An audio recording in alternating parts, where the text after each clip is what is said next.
Good evening and welcome to 365 Days of Amazing Stories with Theo Mayer. Here we are on day 332. Juan Carlo, Mariana, Valentin, and Estella, they all pitched in and began working very hard to prepare for everything. Each had their own tasks, but every night they got together with their partners, children, and they talked about what had been accomplished and what still needed to be accomplished in order to pull this harvest festival off. Now notices have been sent out throughout the villages that were close by to all their neighbors, and everyone is excited and beginning to think about how they could contribute as well to make this event one of the best ever. So people began to get out their instruments and practice songs and dance steps. It was a beautiful thing. There were cultural dances for each village that they would perform at any kind of special event.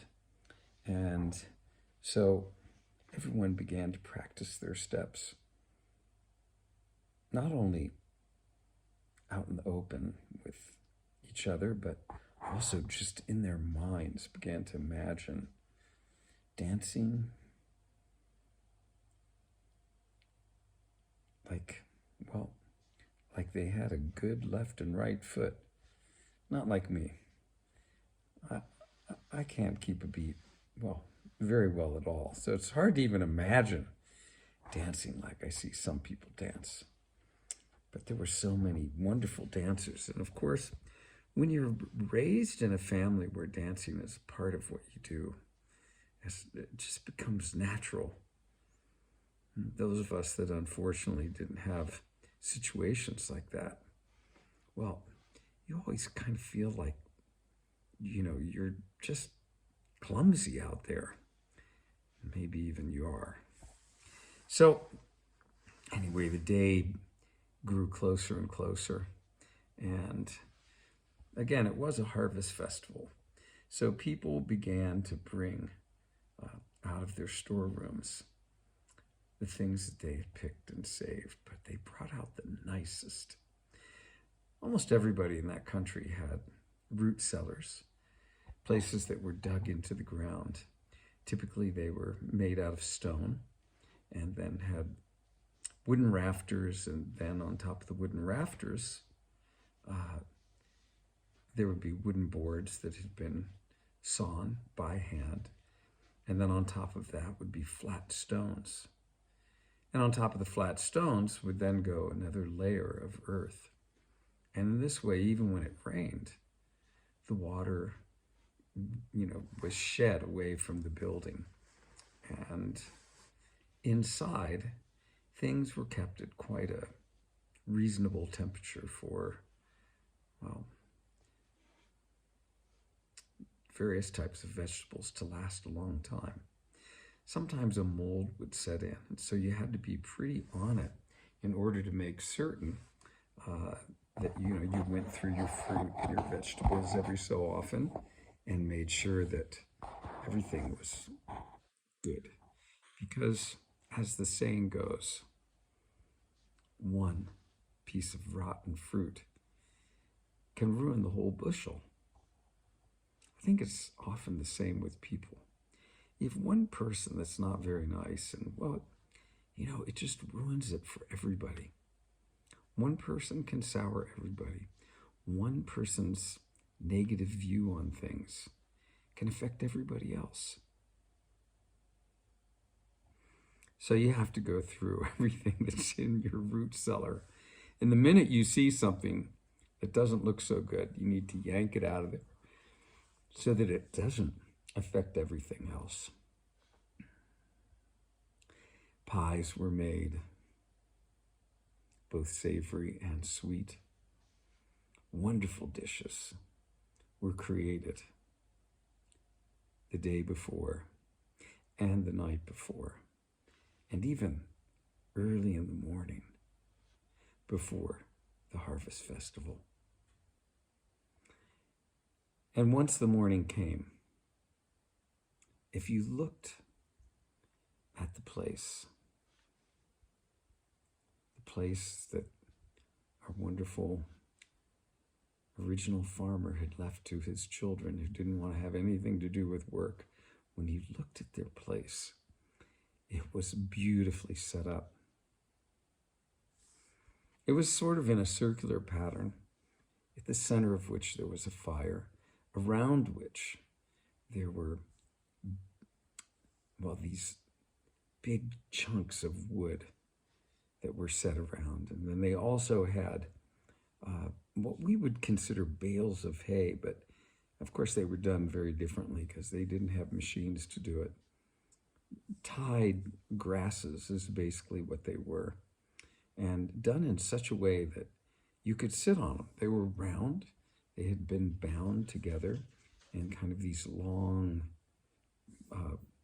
tubes, cylinder benches, so to speak, and they were set around the fire as well.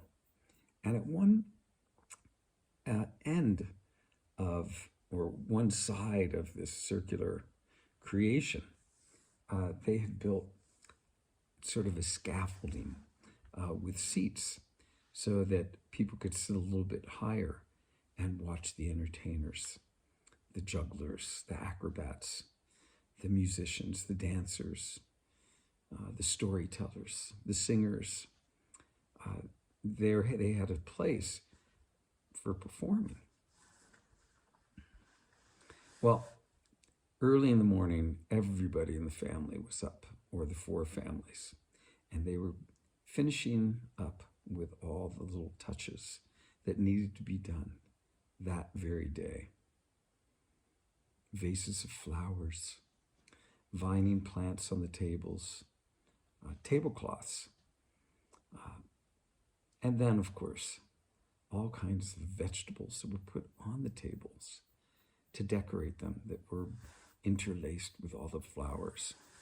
And then as the day wore on, or came on, I guess, by about mid-morning they began to put food out because people were to come right before noon. That's when the festivities would begin.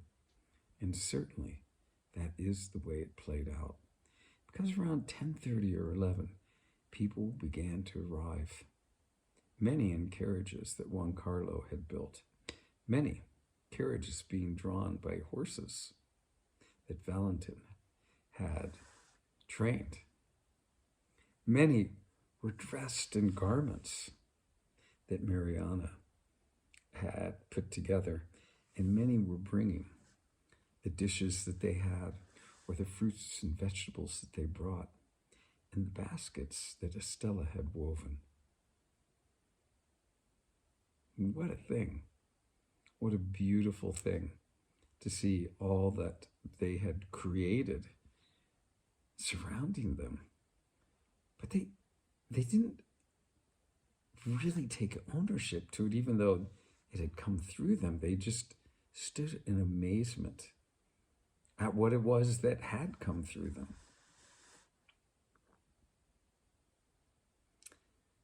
Smiles were worn by everyone, and as is the saying, one is not sufficiently dressed until one is wearing a smile.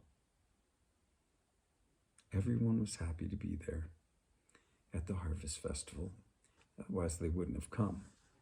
But by the time the Harvest Festival was being held, typically crops had been brought in, had been stored away. And this year, as was the case in most years, things had gone very well. More and more people came, and as they did, the performers began to perform. Children were delighted, and especially were taken by the jugglers and the acrobats, who often performed together, of course, while music was being played. many of these performers had worked together to create these beautiful sets that would take place. And it was the delight of everyone to watch. Now, we'll stop the story there. This merrymaking, this great celebration that's taking place. Let's see. How does it go for the rest of the day? All right. I hope the rest of your day goes well. Thanks for joining. And all right.